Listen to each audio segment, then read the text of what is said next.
प्रिय विद्यार्थियों, आप सभी का ऑनलाइन क्लास में पुनः स्वागत करता हूं।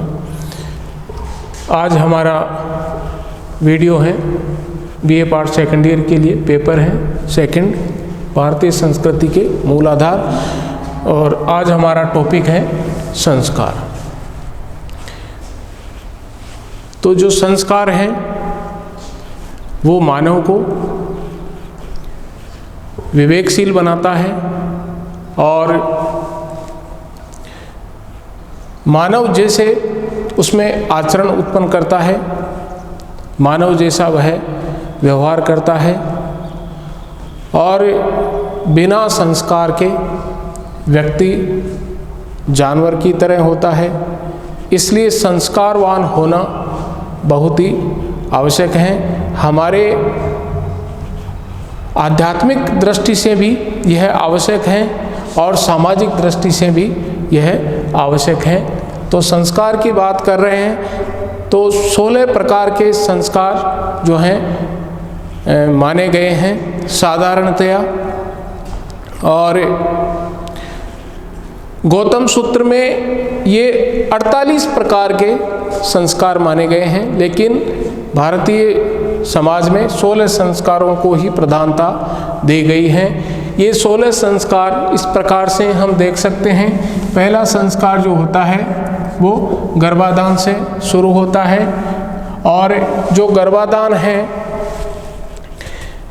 तो गर्भाधान में जब जो बालक हैं, जो बच्चा है, वो माँ के गर्भ में रहता है, तो उस समय उसके आसपास का जो वातावरण है वो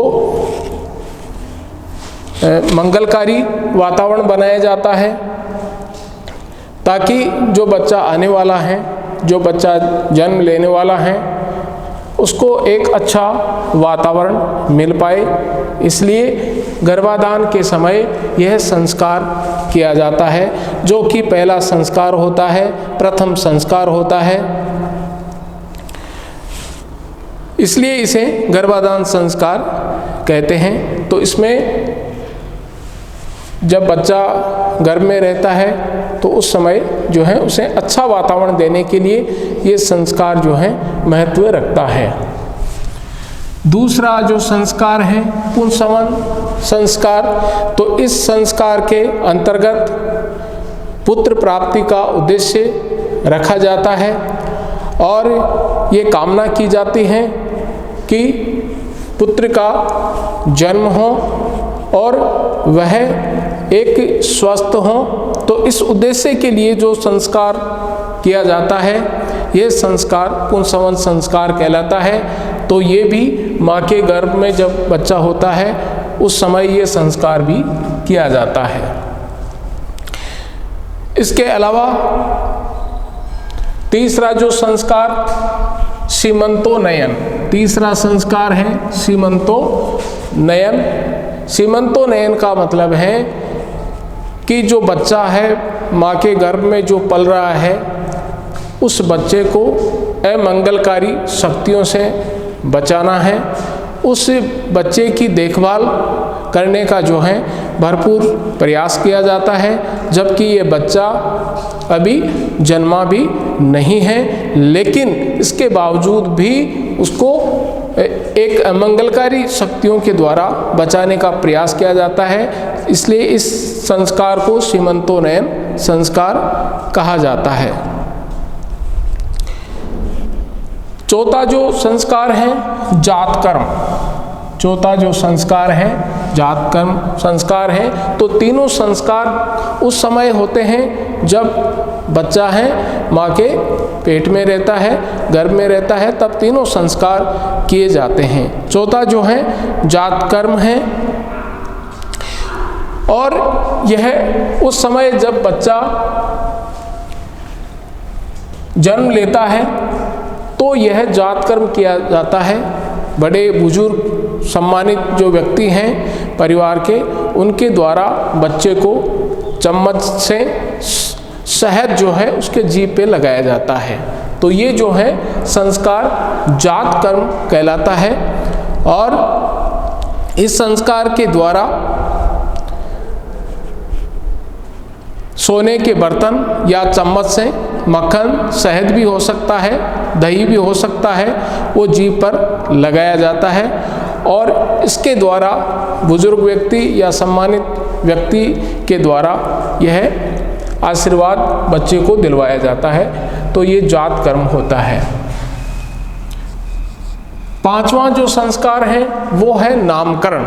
नामकरण संस्कार में उस बच्चे का जो है नामकरण किया जाता है पुरोहित के द्वारा या पंडित के द्वारा, उसे नाम दिया जाता है और ये जो है 10वें अथवा 12वें दिन में ये संस्कार किया जाता है और इसी के दौरान हवन और यज्ञ भी किए जाते हैं। नामकरण के बाद में छठा जो संस्कार है वो है निष्क्रमण। छठा जो संस्कार है वो है निष्क्रमण। जन्म के 10वें अथवा निष्क्रमण जन्म के चौथे मास में बालक को पहली बार जो है घर से बाहर निकाला जाता है। पहली बार जो बालक है वो घर से उसको बाहर निकालने का जो है संस्कार पूरा किया जाता है, उसे निष्क्रमण संस्कार कहा जाता है। और इसमें बालक को घर से बाहर निकाल करके और सूर्य के दर्शन करवाए जाते हैं, तो वो जो संस्कार है वो निष्क्रमण संस्कार कहलाता है। सातवां है अन्नप्राशन। अन्नप्राशन में जो है बालक को पहली बार अन्न का आहार दिया जाता है। अन्नप्राशन में बालक को पहली बार आहार दिया जाता है और यह संस्कार जन्म के छठे मास में किया जाता है, छठे महीने में किया जाता है तथा बालक को भात, मधु, दही और घी का मिश्रित भोजन दिया जाता है। तो अन्नप्राशन में आहार दिया जाता है बालक को। आठवां जो संस्कार है वो है चूड़ा कर्म। चूड़ा यानी उसकी जो शिखा है, उसकी जो चोटी है वो रखी जाती है और इस संस्कार में शिशु के सिर के बाल पहली बार मुंडवाए जाते हैं और सिर पर केवल चूड़ा या जिसे हम शिखर कहते हैं या चोटी कहते हैं वो छोड़ी जाती है। तो इस प्रकार का जो कर्म होता है, संस्कार होता है, वो चूड़ा कर्म कहलाता है।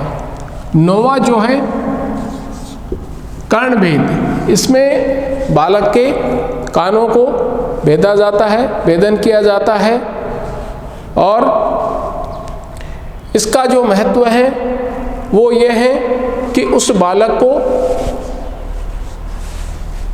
यह एहसास करवाया जाता है कि उसे दर्द कैसा होता है या दर्द का एहसास करवाने का काम जो है वो इसके द्वारा, कर्ण भेदन के द्वारा करवाया जाता है। 10वां जो है वो है विद्यारंभ। बच्चे को जो है, बालक को जो है विद्या प्राप्त करने के लिए, अक्षर ज्ञान करवाने के लिए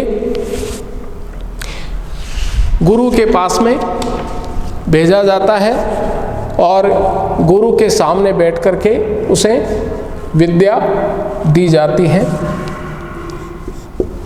11वां है उपनयन संस्कार। उपनयन संस्कार 16 संस्कारों में महत्वपूर्ण है। उप का अर्थ है समीप तथा नयन का अर्थ है ले जाना, अर्थात वह संस्कार जिसके द्वारा बालक को शिक्षा के लिए गुरु के समीप ले जाया जाता है। इसे यज्ञोपवीत संस्कार भी कहते हैं, क्योंकि इसी संस्कार से ही ब्रह्मचारी यज्ञोपवीत यानी जनेऊ धारण करता है। 11वें या 12वें वर्ष में विद्या पढ़ने के लिए गुरु के पास भेजा जाता है। बालक उत्तरीय और वस्त्र पहनकर, सिर मुंडन करवाकर, मेखला और दंड धारण करके आश्रम जीवन का व्रत लेता है।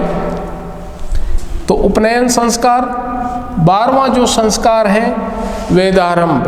12वां जो संस्कार है वो वेदारंभ है। इसमें वेदों का अध्ययन करवाया जाता है। यह प्रचलन वैदिक युग के प्रारंभिक काल से शुरू है और इस संस्कार की आवश्यकता और महत्व दोनों हैं।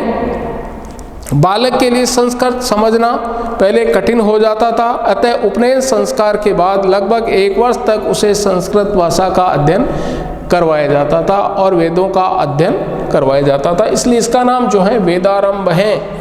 13वां जो है केशांत या जिसे हम गोदान बोलते हैं, और इस संस्कार के द्वारा जो गुरु होता था, जो आचार्य होता था, उसको गोदान यानी गऊ का दान देना होता था। जो है बालक के माता पिता की तरफ से गुरु को गौ का दान दिया जाता था, इसलिए इसको गोदान या केशांत का संस्कार कहा जाता है। 13 हो गए। 13 के बाद में 14वां जो है संस्कार है समावर्तन। 14वां जो संस्कार है समावर्तन का संस्कार इसे कहते हैं, और इस संस्कार में गुरु को गुरु दक्षिणा दी जाती है। समावर्तन में गुरु को दक्षिणा दी जाती है। तो ये जो गुरु दक्षिणा दी जाती है वो इस संस्कार में आता है कि गुरु ने जो भी उसे सिखाया है, जो भी ज्ञान दिया है, उस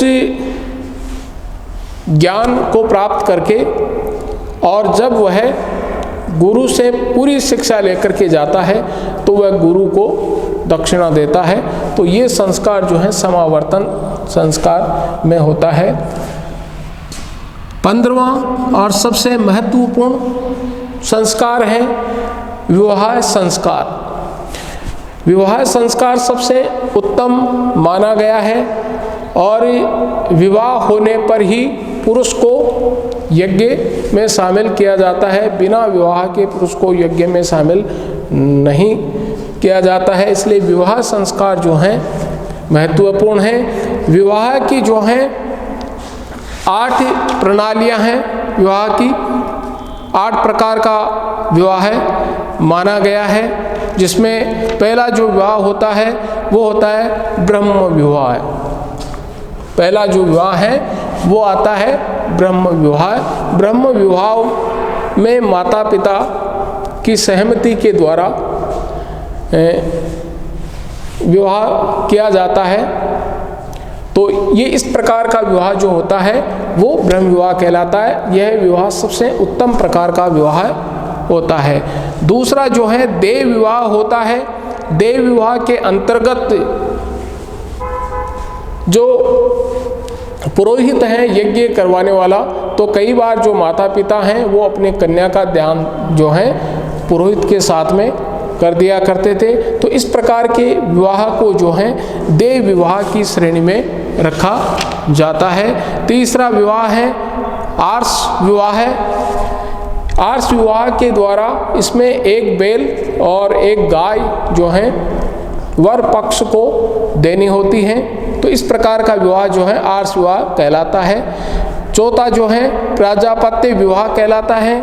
ये भी जो है ब्रह्म विवाह के जैसा ही होता है। 5वां गांधर्व विवाह होता है, जिसे हम प्रेम विवाह कह सकते हैं, और इस विवाह की पद्धति में माता पिता की सहमति आवश्यक नहीं होती है। तो ये इस प्रकार का विवाह गांधर्व विवाह कहलाता है। छठा विवाह की जो पद्धति है वह आसुर विवाह की श्रेणी में आती है, और इस श्रेणी में कन्या का जो है दान देने से पहले माता पिता वर पक्ष से कुछ राशि मांगी जाती है, इसलिए ये विवाह अच्छा विवाह नहीं कहलाता है और आसुर विवाह की श्रेणी में आता है। 7वां है राक्षस विवाह, कि अगर कोई व्यक्ति अपहरण करके और फिर जो है उससे विवाह करता है तो वह आसुर विवाह की श्रेणी में, राक्षस विवाह की श्रेणी में आता है। इसके अलावा 8वीं और अंतिम विवाह की पद्धति है पैशाच विवाह। तो पैशाच विवाह में यदि कोई बालक हैं या फिर जो है पागल है या उसमें जो है बिल्कुल बुद्धि नहीं है। तो इस प्रकार से अगर उसके साथ में कोई विवाह करता है तो वह पिशाच विवाह की श्रेणी में आता है। तो इस प्रकार से विवाह की 8 प्रणालियाँ मैंने गिनाई।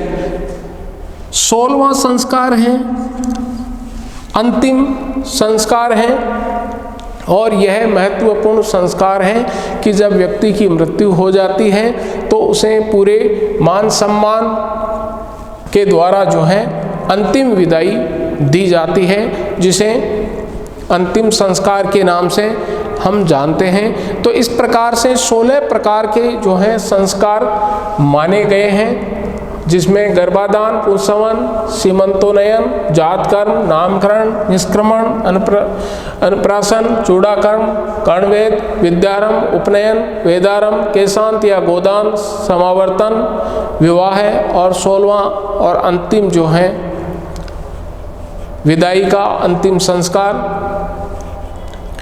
और इसी के साथ में जो है व्यक्ति का पूरा जीवन जो है समाप्ति की ओर चला जाता है।